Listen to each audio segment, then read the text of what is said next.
Hello, this is Stephen Nolan, a student at Memorial University of Newfoundland, and today we got a special treat.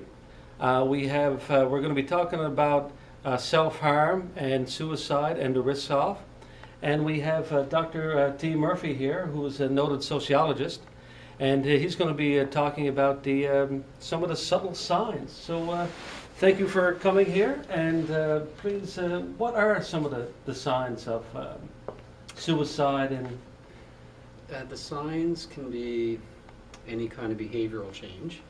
So if a person is normally, fairly outgoing and they begin to withdraw, uh, or even the signs can be what are called positive symptoms. So for example, oftentimes if a person is thinking about death, they might start giving away things, which to an outsider might look like kind of generous gift giving, but in Yes. fact, what the person is doing is what's called tidying up.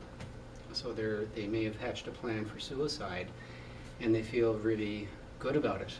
So the person who was going through a period of depression might suddenly look quite content and at peace.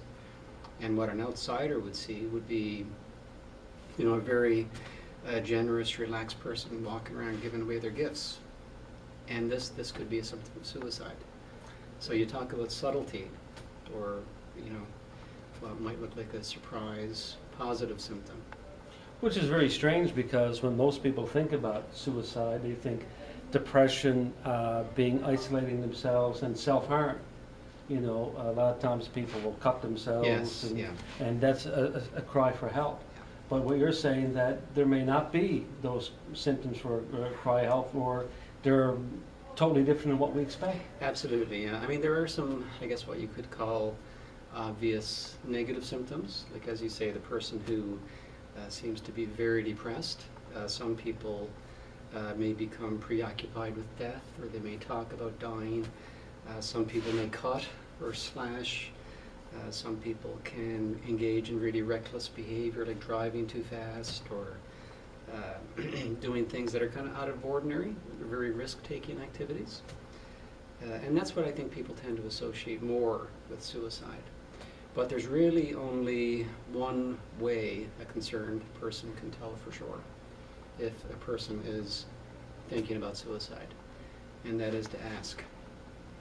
Yes, one of the things I wanted to ask right away is that if you feel you do have a concern that one of a family member or friend is having troubles and they may be thinking of suicide, is it to confront that person in what manner? If you would confront them, what way would you approach it? Because it has to be difficult. Yeah, I think the word confront is kind of it's interesting because it is a very difficult topic to approach, and I think it takes a lot of guts. It takes a lot of courage to ask a person if they're in so much pain that suicide is an option.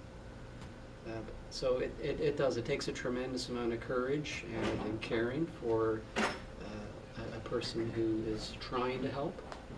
But you have to ask. Probably the best way to do it would be to share some of your observations. So if a person is normally quite outgoing and engaged, and you're noticing that they're starting to withdraw, and they look pretty sad and depressed, and you're noticing some disturbing changes in behavior, you could kind of point that out. You could say, listen, John, this is what I'm seeing.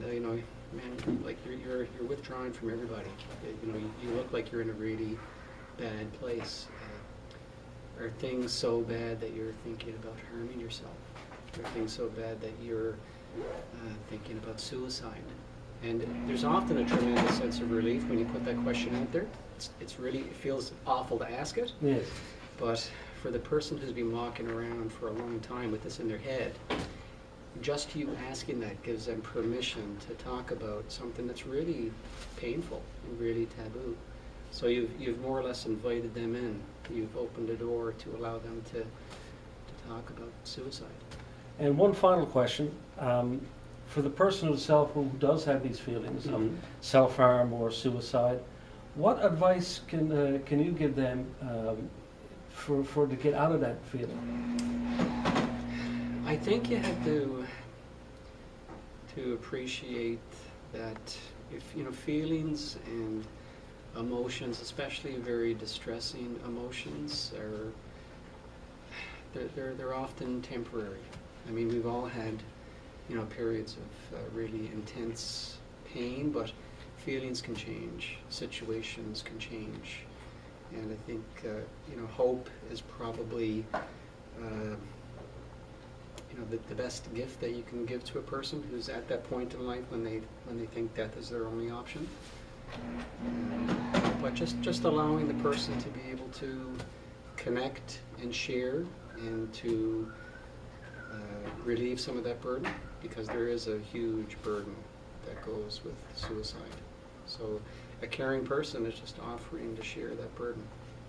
And sometimes that's all that someone needs. That's all someone needs. Someone to listen to their issues, and hopefully they can get some help. Yeah, and help carry that burden. Well, thank you so much for your kind You're welcome, words. I Steve. appreciate. And that's all for now. We thank you for your time.